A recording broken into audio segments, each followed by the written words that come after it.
Objective digital India.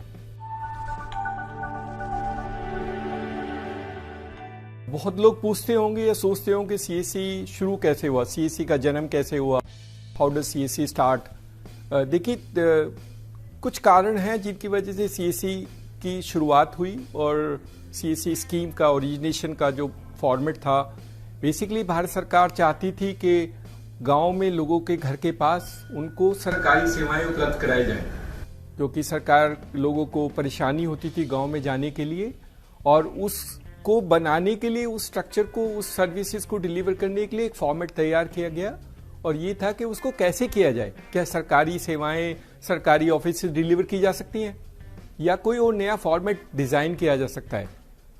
मुझे याद है, मैं एक बार दिल्ली यूनिवर्सिटी में बच्चों से बात कर रहा था, तो मैंने उनसे पूछा कि आप किसी सरकारी ऑफिस में गए हो, तो अबाउट 90% ऑफ दो चिल्ड्रन सेड कि हम गए हैं।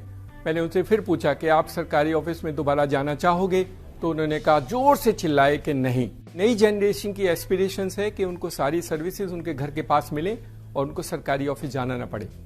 इसी कंपोनेंट को डील करने के लिए सीएससी का जो जन्म हुआ, सीएससी इसी से शुरू हुई और कॉमन सर्विस सेंटर शुरू हुआ। एक कारण तो ये था कि सरकार सर्विस डिलीवरी करना चाहती थी। दूसरा कारण सीएससी को चलाने का ये था कि हमने देखा है कि हिंदुस्तान में inherently people are entrepreneurship, they have quality of entrepreneur being an entrepreneur.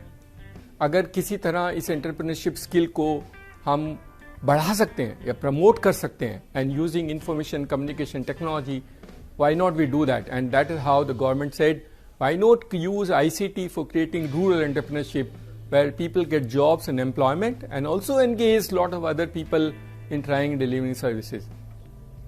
तीसरा कारण जो सीएससी का था वो था कि कम्युनिटीज, इस देश में 65 करोड़ के करीब लोगों के पास इंटरनेट है, और इंटरनेट तो है लेकिन उसको इंटरनेट को यूज करना in order to enhance skills for both learning as well as for training purposes, उसके लिए एक प्रोग्राम बनाना था ताकि कम्युनिटीज को इंक्लूजन, डिजिटल इंक्लूजन का